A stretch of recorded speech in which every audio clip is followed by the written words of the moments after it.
In the shadows of British castles and the silence of Celtic hills, two nations, the Irish and the Scottish, stood shoulder to shoulder. They were divided by sea, but united by pain. Both had their lands taken, their languages crushed, their culture outlawed. But they didn't just endure. They fought back, together. This is the story of solidarity, of clans and rebels, bagpipes and brogues, standing against the empire that tried to break them. This is not just history. It's resistance in its purest form. So watch this video until the end as we uncover the forgotten alliance that shook the British Empire. Now let's get started. In the year 1707, England and Scotland signed what was called the Act of Union. The kings and politicians declared it a moment of unity, a fresh start. One island, one crown, one empire. But for the people on the ground, especially in the Highlands, it felt more like a betrayal. The British Parliament promised progress but delivered control. Highland Scots were stripped of their identity. Their ancient clan system was broken. Their kilts were seen as signs of rebellion. Gaelic, the language of their ancestors, was banned from schools and courts. Even their music, their traditions, and their gatherings were viewed as dangerous. Across the Irish Sea, Ireland faced the same chains, just with different links. Irish Catholics were branded enemies of the crown. Lands were seized and handed to English and Scottish settlers loyal to the British government. Speaking Irish Gaelic became an act of defiance. Going to Mass could lead to arrest. To the outside world, it seemed like Britain was building peace. But inside Irish villages and Scottish glens, a different story was unfolding. A story of humiliation, silenced identity, and slow-burning rage. And in that shared pain, something remarkable began. The Irish and the Scots, once seen as separate, began to see each other in a new light. Two peoples, one struggle. And as the weight of empire pressed down harder, a question rose up between them. If we stand alone, we may fall. But what if we rise together? By the early 1700s, the Highlands of Scotland and the hills of Ireland were filled with quiet unrest.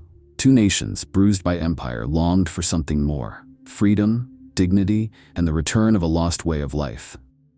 Their hope gathered around a single royal cause: restoring the Catholic King James II to the throne and removing the Protestant monarch who ruled from London.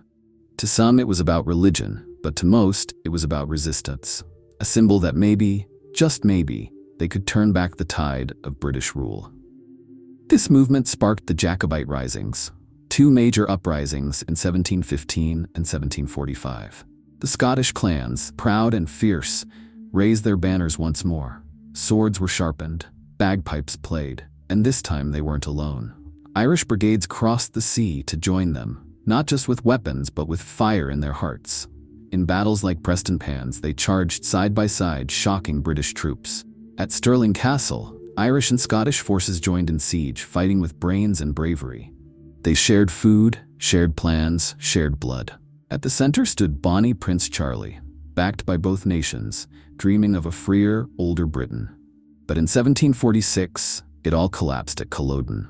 The British crushed the rebellion with brutal force. Thousands were killed. Survivors were hunted like animals. Tartans were outlawed. Gaelic was banned. Irish Jacobite prisoners were sent to slave plantations in the Caribbean. But even as kilts were burned and bagpipes silenced, the spirit of unity could not be broken. Because in that defeat, something stronger was born, a bond sealed in suffering and forged in shared rebellion. The Irish and Scots had fought side by side, and they would never forget it. And while their flags had fallen and their armies crushed, one thing still burned quietly beneath the surface, and that is faith. For both the Irish and the Highland Scots, Catholicism was more than religion. It was memory, identity, resistance. But under British Protestant rule, that very faith became a target. Churches were shut down. Mass was declared illegal. In Ireland, priests were hunted. In Scotland, bishops were exiled. And yet, the people refused to let go. In the hills of Donegal and the glens of Glencoe, families gathered in secret. Some knelt in caves, others in cellars, whispering Latin prayers in the flicker of candlelight. In cities like Belfast, Glasgow, and Edinburgh, Irish and Scottish Catholics crossed paths in the shadows, praying not just for God's mercy, but for survival. These meetings weren't just about worship. They were about holding on to who they were and to each other. They sang ancient hymns. They shared bread and scripture. They wept over cottages burned in Scotland and sons executed in Ireland for speaking out. Outside, the British elite grew rich on stolen land. Inside, in the dark corners of a forbidden church, hope still whispered, "We are still here. We still believe." The Scots sang ballads of fallen clans. The Irish sang of lost harvests and bleeding soil. They were separated by sea, but bound by belief. In a world determined to erase them, faith became their shield. Not loud, not violent, but unyielding. It told them, your crown may be gone, but your spirit is not. Your nation may be scattered, but your soul still breathes. And one day, your day will come. Faith had kept their spirit alive, but faith alone was no longer enough. The time for whispers was over. The time for action had come. By 1798, Ireland had had enough. A new group called the United Irishmen rose up, men inspired by the revolutions in America and France. They weren't fighting just for Catholics, but for all Irish people, regardless of religion. Their dream was simple: freedom from British rule. What most people don't know is the Scots were involved too. In Glasgow, Dundee, and Perth, secret societies printed leaflets, raised money, and held underground meetings. Radical Scots believed the Irish cause was their cause too. Some Scots went further. They smuggled weapons across the Irish Sea. They crossed the water themselves, joining rebels in County Wexford and Antrim. Fighting alongside Irish farmers and laborers, they became brothers in battle. One Scottish revolutionary famously wrote, "Though the seas part us, the cause is one. We are brothers in bondage. Let us be brothers in battle." The rebellion was heroic, but doomed. Thousands of Irish rebels were killed. Hundreds of Scots were arrested. The British cracked down with brutal force. But the shock was deeper than bloodshed. The British realized something terrifying. The Irish weren't isolated anymore.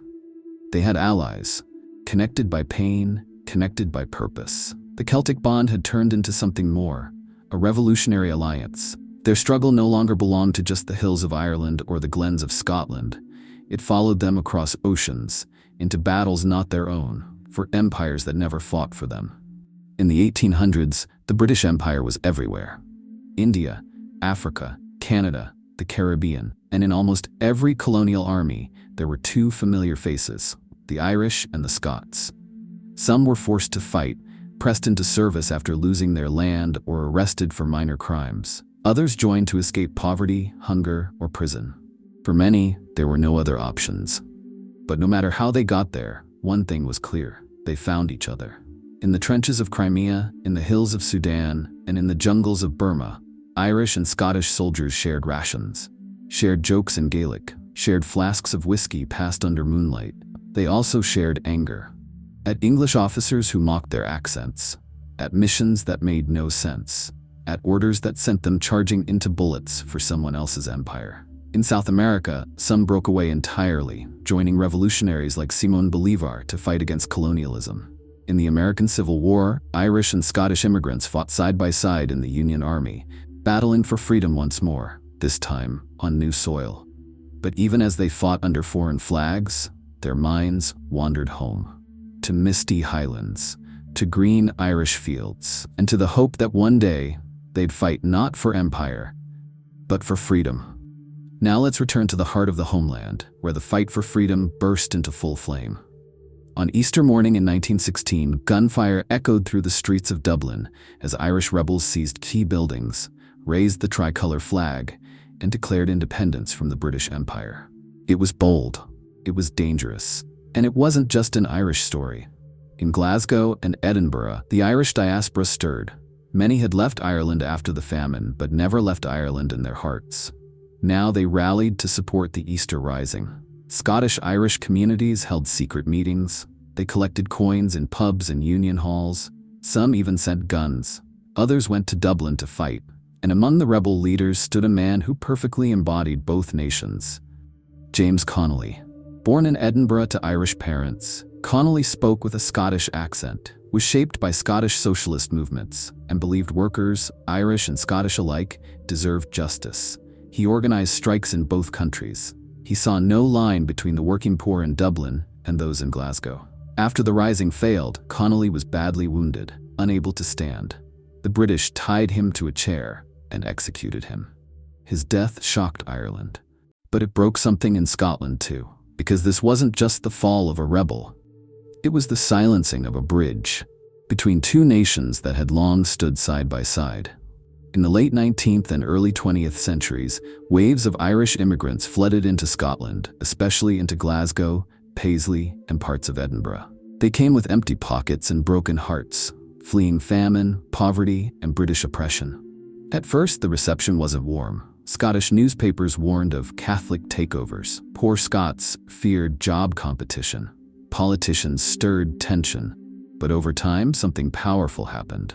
In the gritty tenements and smoke-filled factories, Irish and Scottish workers began to realize they were fighting the same battles. They faced the same low wages, the same unsafe conditions, the same cruel landlords. They organized together, forming unions, launching strikes, marching in protests.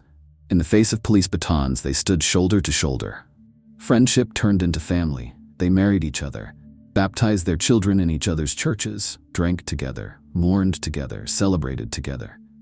And when British bosses tried to divide them, offering favors to one side and punishment to the other, many working-class Scots said, "No, we're not your tools. We're both poor, we're both proud, and we both bleed when beaten."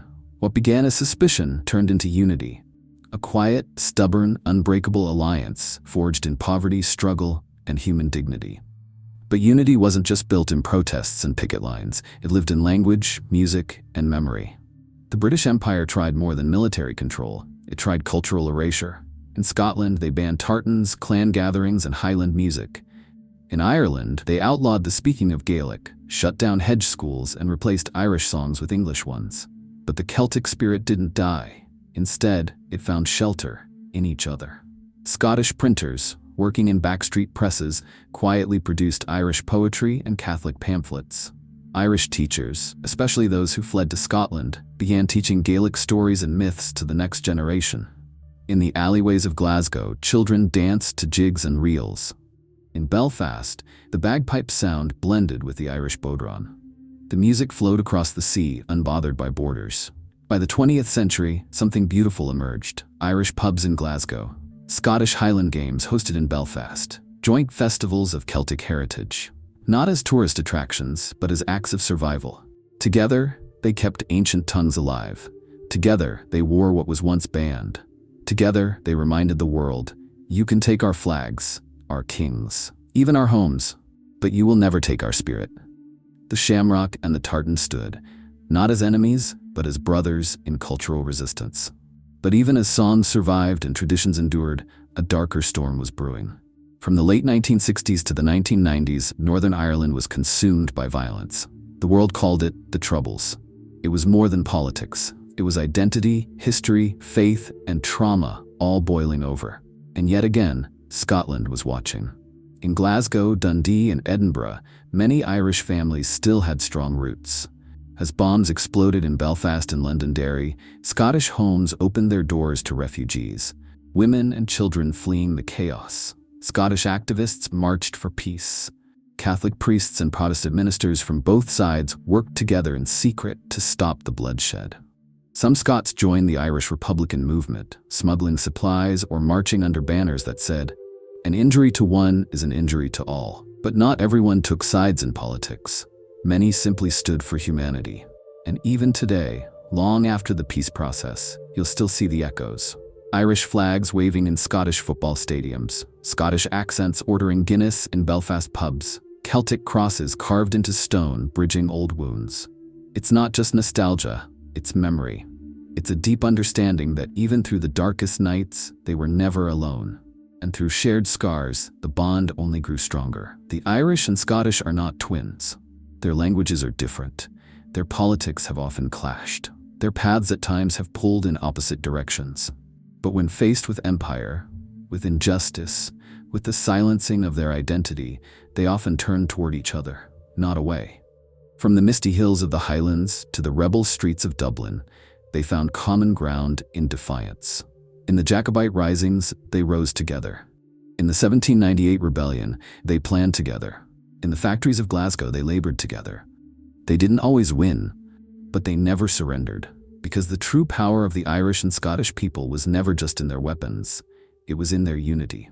The British Empire tried to divide and rule, but every time it did, it created something stronger, and that is the Celtic solidarity. And that's what still lives on today. In songs, in stories, in families where one grandparent spoke Irish and the other wore tartan, in eyes that carry both rebellion and pride. Maybe that's why the world still watches them with curiosity. Maybe that's why Celtic pride still scares some and inspires others. Because when the Irish and Scottish stand together, no empire, past or present, can truly break them. If you've ever felt the weight of history, the ache of a stolen language, or the pride of a people who never gave up, then you've walked a little in the shoes of the Irish and the Scots. This was not just a story of war. It was a story of brotherhood, of rebellion, and resilience. So next time you hear a Celtic song, remember it carries more than melody. It carries the memory of two peoples who dared to resist, together. So, what do you think? If Ireland and Scotland had united officially, militarily, or politically, could they have defeated the British Empire sooner? Do you think that solidarity still exists today? Let us know in the comments. We'd love to hear your thoughts. If this story opened your eyes or stirred something in you, hit that like button, subscribe for more untold history, and share this with someone who loves real stories of resistance and courage.